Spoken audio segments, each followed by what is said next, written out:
بسم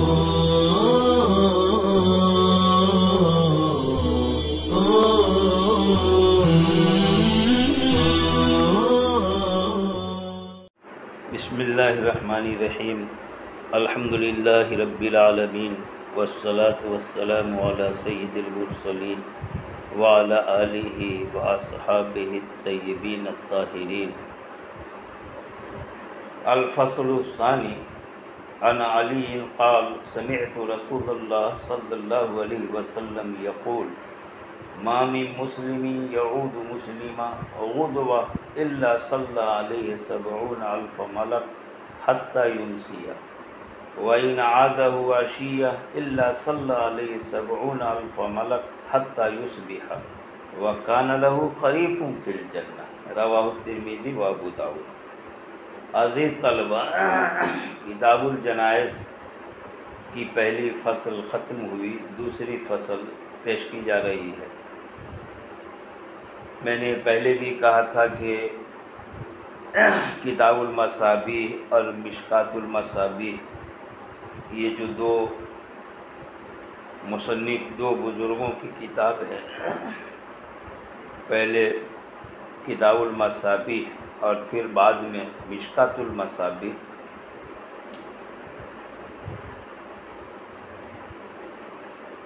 اصل کتاب میں جو کتاب المصابیح ہے دو ہی فصل تھی، الفصل الاول الفصل الثانی، لیکن مشکات المصابیح میں ایک فصل کا اور اضافہ ہوا، الفصل الثالث۔ پہلی فصل میں کس طرح کی حدیث آتی ہے، دوسری فصل میں کس طرح، تیسری حدیث میں کس طرح، مبادیات میں ان ساری باتوں پر کلام ہو چکا ہوگا، اس لیے اعادے کی کوئی ضرورت نہیں ہے۔ شروع حصے میں ماشاءاللہ کلام ہوا، لہذا اس سے آپ فصل اول میں کس طرح کی حدیث، فصل ثانی میں کس طرح کی حدیث، فصل ثالث میں کس طرح کی حدیث ہونی چاہیے، اس کتاب میں مذکور ہے، آپ ہمیشہ ذہن میں رکھیں گے۔ بہرحال یہ روایت حضرت علی کی ہے، کہتے ہیں کہ میں نے آپ صلی اللہ تعالی وسلم کو یہ ارشاد فرماتے ہوئے سنا کہ نہیں ہے کوئی مسلمان، ما من مسلمین، مسلمین نکرہ ہے اور ما نافیہ ہے، نفی کے تحت میں نکرہ آگے تو عموم کا فائدہ دے گا، اب من جو اس کے ساتھ ہے وہ زائد ہے، اسی عموم کی تاکید کے لیے من کا اضافہ کیا گیا۔ کوئی بھی مسلمان کہیں کا بھی ہو، کسی نسل کا، کسی رنگ کا، کسی کنبے قبیلے خاندان کا، چاہے وہ عالم ہو، جاہل ہو، مالدار ہو، غریب ہو، جو بھی ہو، وہ جب کسی دوسرے مسلمان کی عیادت کو جاتا ہے، غدوہ یہ سوال سے پہلے کے وقت کو بولتے ہیں، عام طور پر صبح پر غدوہ کا اطلاق ہوتا، لیکن اس کے معنی میں عموم ہے، زوال سے پہلے، بالکل سورج نکلنے کے وقت صبح نہیں بلکہ زوال سورج ڈھلنے سے پہلے کا جو وقت ہے وہ غدوہ ہے۔ اور آگے عشیہ کا لفظ آ رہا ہے، زوال کے بعد کے لفظ، زوال کے بعد کے وقت پر عشیہ کا اطلاق ہوتا۔ ویسے عشیہ سے شام مراد لیتے ہیں، لیکن شام غروب شمسی کا وقت اس سے خاص مراد نہیں ہے، بلکہ مراد زوال کے بعد کا وقت ہے۔ بہرحال روایت یہ ہے کہ نہیں ہے کوئی مسلمان جو کسی مسلمان کی عیادت کرتا ہو، بیمار پرسی کو جاتا ہو، غدوۃً صبح کو یعنی زوال سے پہلے الا صلی علیہ 70,000 ملک، مگر یہ کہ 70,000 فرشتے اس پر صلاۃ بھیجتے۔ فرشتوں کی طرف جب صلاۃ کی نسبت ہوتی ہے، آپ پڑھ کے آئے ہوں گے، تو رحمت کی دعا کے معنی میں، مغفرت کی دعا کے معنی میں، یعنی یہ 70,000 فرشتے ہیں جو اس کے لیے اللہ سے مغفرت اور رحمت کی دعا کرتے ہیں۔ کب تک؟ حتی یمسیہ، یہاں تک کہ وہ بندہ شام کر لے۔ عیادت کرنے والا دوپہر سے پہلے جب بھی عیادت کیا، اس وقت سے لے کے شام تک 70,000 فرشتے اس کے لیے رحمت اور مغفرت کی دعا میں لگ جاتے ہیں۔ آگے فرمایا وَإِنْ عَادَهُ عَشِيًّا، اور اگر اس کی عادت کرتا ہو عشیہ، زوال کے بعد، اب زوال کے بعد شام سے پہلے کوئی بھی وقت الا صلی اللہ علیہ، مگر اس کے اوپر 70,000 فرشتے صلاۃ بھیجتے ہیں، یعنی مغفرت اور رحمت کی دعا کرتے، حتیٰ یصبح، یہاں تک کہ وہ صبح کر لے۔ یہ بھی کہہ سکتے ہیں کہ غدوہ یہ دن کے شروع حصے کو بولتے ہیں، اور عشیہ دن کے آخر حصے کو بولتے ہیں، یا یہ کہ رات کے شروع حصے کو عشیہ اور رات کے آخر حصے کو غدوہ، جب رات ختم ہوتی ہے اور صبح آ جاتی ہے۔ غرض ابتدا اور انتہا، اول نہار آخر نہار، دن کا شروع دن کا آخر، ابتدا اور انتہا، یہ بول کر کے احاطہ استغراق مراد، یعنی دن اور رات کے کسی بھی پہر میں، کسی بھی وقت میں کوئی مسلمان کسی مسلمان کی عادت کو جاتا ہے تو 70,000 فرشتے اس کے لیے رحمت اور مغفرت کی دعا کرتے ہیں۔ اگر صبح میں کیا تو شام تک، اور شام میں کیا تو صبح تک، کسی بھی وقت ہو، گویا پورا دن اور پوری رات فرشتے کے رحمت اور مغفرت کی دعا میں گزرتے ہیں۔ آگے فرمایا وَكَانَ لَهُ خَرِيفٌ فِي الْجَنَّةِ، خریف یہ خرفہ سے ہے، باغ کو کہتے ہیں، تو اب اس کا ترجمہ ہوگا کہ فرشتوں کی تو دعا رہتی ہے اس کے ساتھ، پھر اللہ کی طرف سے اس کے لیے انعام یہ ہوتا ہے کہ اس کے لیے جنت میں ایک باغ ہوتا ہے، اللہ پاک اس کے لیے جنت میں ایک باغ مقرر فرما دیتے ہیں۔ معلوم یہ ہوا کہ کسی عیادت کرنے، کسی مریض کی عیادت کو جانا ایسی ہے جیسے کہ جنت کے باغ میں سیر فرمانا ہے، اور وہ بھی باغ جو اپنا ہو، اس کے لیے ہو، ذاتی ہو، کسی اور دوسرے کے باغ میں نہیں۔ بہرحال روایت سے عیادت کرنے پر کتنا بڑا انعام ہے اللہ کی طرف سے، وہ آدمی کس طرح نواز دیا جاتا ہے جو عیادت کرتا ہے۔ اللہ پاک ہمیں بھی مریض کی عیادت کی توفیق عطا فرمائے۔ دوسری روایت زید بن ارقم کی ہے، کہتے ہیں عادنی النبی صلی اللہ علیہ وسلم من وجع کان بعینی، آپ صلی اللہ علیہ وسلم نے میری عیادت فرمائی اس درد تکلیف میں جو میری دونوں آنکھوں کو لگی تھی۔ اصل میں حضرت زید بن ارقم ایک معمولی مرض میں، معمولی بیماری مبتلا تھے، وہ یہ کہ ان کی آنکھ دکھ رہی تھی، آنکھ میں تکلیف تھی، اور اس پر آپ صلی اللہ علیہ وسلم نے ان کی عیادت فرمائی۔ اس سے امت کو تعلیم ملتی ہے کہ مریض کا مرض چاہے بہت خطرناک ہو، سخت ہو، سنگین ہو، یا معمولی ہی قسم کا مرض ہو، ہمارے آقا صلی اللہ تعالی وسلم کی سنت یہ ہے کہ ہر مرض میں، ہر طرح کے مریض کی عیادت کرنی چاہیے، چاہے اس کا مرض ہلکا پھلکا ہی کیوں نہ ہو، بہرحال عیادت کرنا ہر مرض میں، معمولی قسم کی بیماری میں بھی آپ صلی اللہ علیہ وسلم کی سنت ہے، اور اس پر اجر و ثواب ضرور ملتا ہے۔ روایت کو سامنے رکھتے ہوئے ایک سوال پیدا ہوتا ہے کہ جامع صغیر میں ایک روایت آئی ہے کہ 3 طرح کے مریض کی عیادت نہیں کرنی چاہیے۔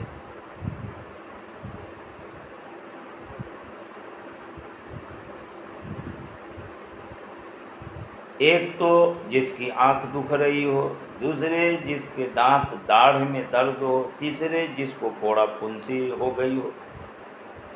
تو پھر یہاں پر آپ صلی اللہ تعالی وسلم نے آنکھ دکھنے پر حضرت زید بن ارقم کی عیادت کیوں فرمائی؟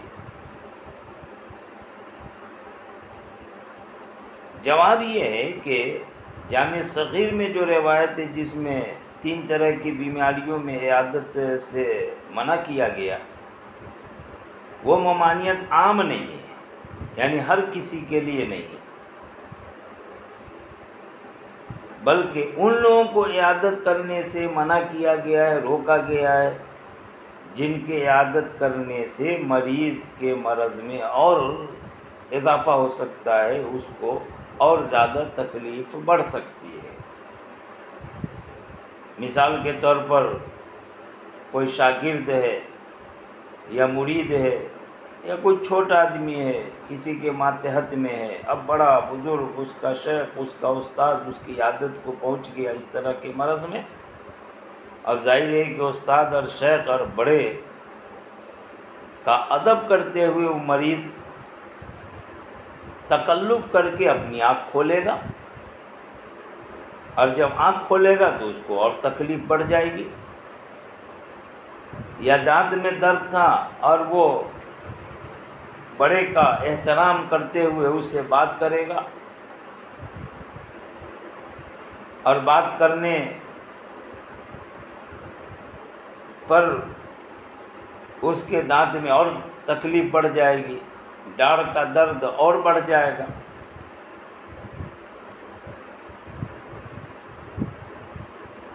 یا یہ کہ اس کو پھوڑا پھنسی زخم وغیرہ ہے، اب بڑے کے ادب کی وجہ سے اسے مجبوراً بیٹھنا پڑے گا، جس سے اس کی تکلیف اور بڑھ سکتی ہے۔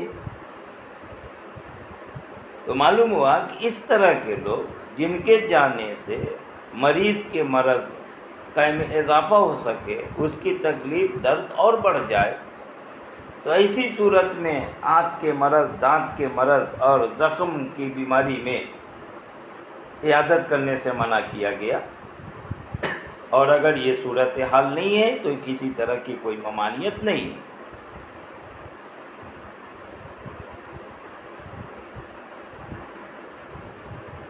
آگے جو روایت ہے حضرت انس کی، اس میں آپ صلی اللہ علیہ وسلم نے باوضو ہو کر مریض کی عیادت کرنے کی بڑی فضیلت بیان فرمائی۔ حضور نے فرمایا من توضأ فاحسن الوضوء، جس نے وضو کیا اور اچھی طرح وضو کیا، یعنی آداب، سنن، مستحبات وغیرہ کی خوب رعایت کرتے ہوئے وضو کیا، وعاد اخاہ المسلم، اور وہ اپنے مسلمان بھائی کی عادت کو گیا، محتسباً، ثواب کی امید رکھتے ہوئے، احتساب امید ثواب کا رکھنا، ثواب کی امید رکھتے ہوئے، بعید من جہنم، تو اسے دور کر دیا جاتا ہے، بعد سے بعید مجہول کا صیغہ ہے، اس کو جہنم سے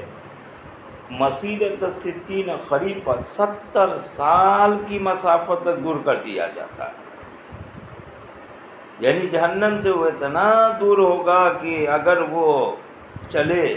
تو 70 سال تک چلتا رہے، تب جا کر کے مسافت طے کر پا کے جہنم کے قریب۔ مطلب یہ ہے کہ اس کے لیے جہنم میں داخلہ مشکل ہو جائے گا، اور اس طرح سے وہ جہنم سے محفوظ رہ جائے گا۔ سوال یہ ہے کہ عیادت کرنے کا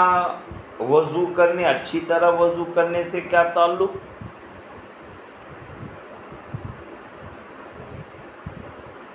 اس کا جواب یہ ہے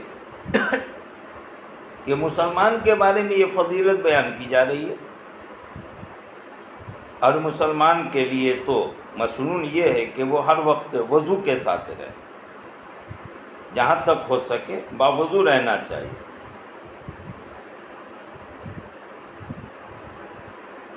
اب وضو کیا، اچھی طرح وضو کیا، تو جو مسنون عمل ہے کہ بھائی اکثر و بیشتر ہمیشہ جہاں تک ہو سکے باوضو رہے، اس پر عمل ہو گیا۔ دوسرے یہ کہ عیادت کرنے جا رہا ہے اپنے مسلمان بھائی کی، باوضو ہو کر کے جو مسلمان بھائی کی عیادت کرنے جا رہا، تو ایک تو باوضو ہے سنت، دوسرے عیادت کرنے جا رہا ہے یہ سنت، تو سنت پر سنت کا اجر ملے گا۔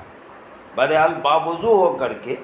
عیادت کو جانا یہ کوئی فرض واجب ضروری نہیں بلکہ مستحب ہے۔ اور اس میں نقطہ یہ ہے کہ ہو سکتا ہے کہ جب وہاں جائے مریض کے پاس تو دعا کرنے کی نوبت آ جائے. اب دعا تو بغیر وضو کے بھی کر سکتے، مگر جب باوضو ہوگا اور باوضو ہو کر کے دعا کرے گا تو اس دعا کی قبولیت کا بہت زیادہ یقین. دعا کے لیے وضو ضروری نہیں ہے، لیکن اگر وضو کر کے دعا کرتا ہے تو یہ بہت بہتر ہے. یہ بھی ہو سکتا ہے کہ وہاں نماز کا وقت ہو جائے، نماز وغیرہ پڑھنا پڑے، اب مریض آدمی ہے اس کے گھر، اب کہاں وضو کے لیے یہاں وہاں دوڑ بھاگ کرے گا، تو تیار ہو کر کے جانا چاہیے. روایت میں مسیرت 60 خریف کا لفظ آیا. خریف اصل میں خزاں کے موسم کو کہتے ہیں، اور یہ موسم خزاں والا یہ سال میں ایک بار تو آتا ہی ہے. تو گویا کہ خریف جو سال کا ایک جز ہے وہ بول کر پورا سال کل مراد لیا. تو اس طرح 70 خزاں والے موسم کی مسافت یعنی 70 سال والی مسافت کے بقدر اس کو جہنم سے دور کر دیا جاتا ہے. یہاں خریف جو ہے وہ الگ معنی میں ہے یعنی موسم خزاں، لیکن اس سے مراد یہاں سال ہے جز بول کر کے کل. اور ماقبل میں جو خریف تھا وہ خریف خرفہ سے جس کے معنی باغ کے. دونوں خریف میں معنی کے اعتبار سے فرق ہے، مراد الگ الگ ہے، اس لیے اشتباہ نہ ہو. آگے حضرت ابن عباس کی ایک روایت ہے کہ آپ صلی اللہ علیہ وسلم نے فرمایا ما من مسلم یعود مسلمہ، نہیں ہے کوئی مسلمان جو کسی مسلمان کی عادت کرتا ہو. یہ مسلمان کی قید جو ہے، معلوم یہ ہوا کہ اجر و ثواب ہے، اور اجر و ثواب کا مستحق اصل میں اہل ایمان ہوتا ہے، نہ کہ غیر اہل ایمان.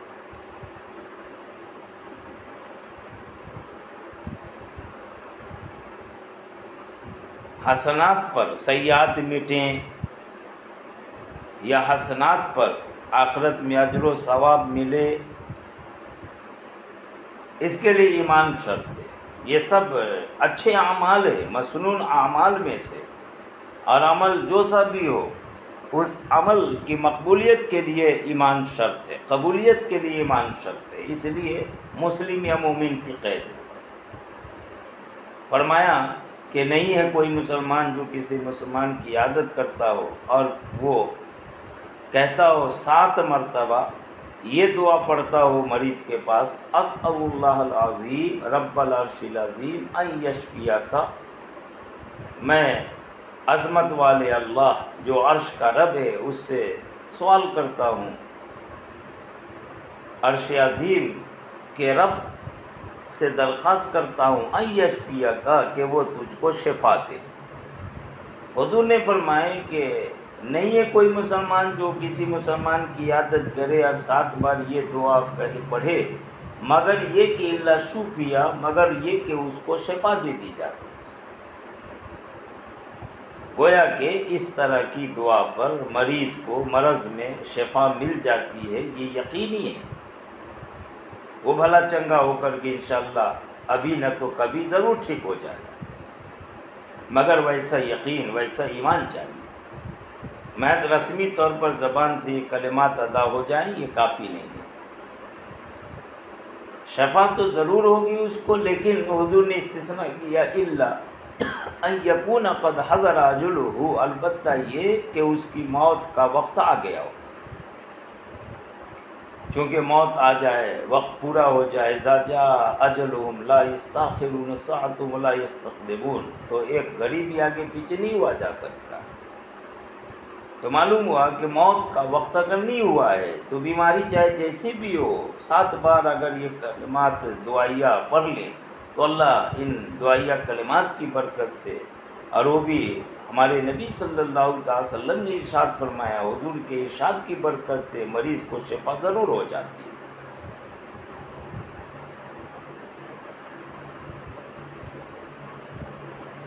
کہا مگر یہ کہ اس کے لیے شفا دے دی جاتی ہے، البتہ اس کی موت کا وقت آ گیا ہو، یعنی وہ کسی لا علاج مرض میں مبتلا ہو گیا جو موت ہی تک پہنچا دے، تو البتہ اس میں اللہ کی مصلحت، چاہے اللہ اپنے فضل سے شفا دے دے، لیکن اگر لا علاج بیماری ہے تو جیسے دوا مؤثر نہیں ہوتی، اسی طرح اگر اس کا وقت پورا ہونے والا ہے تو اس کے لیے دعا بھی مؤثر نہیں ہوگی۔ آگے کی روایت بھی حضرت ابن عباس ہی کے حوالے سے پیش کی جا رہی ہے، ان النبی صلی اللہ علیہ وسلم کان یعلمهم من الحمى ومن الاوجاع كلها ان يقولوا بسم اللہ الکبیر، کہ آپ صلی اللہ تعالی وسلم ان کو، مراد صحابہ کرام، انہیں تعلیم دیتے تھے، سکھاتے تھے، من الحمى بخار میں، ومن الاوجاع وجع ان کی جمع، اور درد تکلیف میں، کوئی سا بھی درد ہو، کسی طرح کی کوئی تکلیف ہو، بخار کی بیماری ہو، کل تمام کے تمام میں یقولو، کہ وہ یہ کہا کریں۔ گویا بخار اور درد میں آپ صلی اللہ علیہ وسلم نے ایک خاص دعا سکھائی، وہ دعا یہ ہے کہ کہے بسم اللہ الکبیر، اللہ جو کبریائی کی شان والا ہے اس کے نام سے، اعوذ باللہ العظیم، اللہ جو عظمت کی شان والا ہے اس کے ذریعے میں پناہ لیتا ہوں، من شر کل عرق نعار، ہر جوش مارنے والی رگ سے۔ عرق، رگ کو عرق نہیں بلکہ عرق، رگ کو کہتے، نعار جوش مارنے والے کو کہتے۔ جب رگ میں خون جوش مارنے لگے تو عرب والے نعر العرق بولتے۔ بخار میں ایسی ہی ہوتا، نبض تیز ہو جاتی ہے، گویا خون جوش مارنے لگتا ہے۔ فرمایا کہ ہر جوش مارنے والی رگ کے شر سے، یعنی بخار میں جب نبض تیز چلنے لگے، ٹیمپریچر ہائی ہونے لگے، تو اصل میں اس صورت میں نبض کے اندر، رگ کے اندر خون کا دوران تیز ہو جاتا ہے، لہذا اس سے کوئی برائی نہ ہو، کوئی نقصان نہ پہنچے، اللہ کی پناہ لی۔ وَمِن شَرِّ حَرِّ النَّارِ، اور آگ کے ہر جلانے کے شر سے، اس کی تپش کے شر سے۔ معلوم ہوا کہ رگ میں خون کا جوش مارنا خیر کے طور پر بھی ہو سکتا ہے، اور اسی طرح آگ کی تپش، آگ کی گرمی، یہ بھی خیر کے طور پر بھی کبھی نفع بخش بھی ہے، لیکن یہاں جو پناہ مانگی گئی اس صورت میں جبکہ شر کے طور پر، ہر جوش مارنے والی رگ کے شر سے اور ہر جلانے والے آگ کے شر سے۔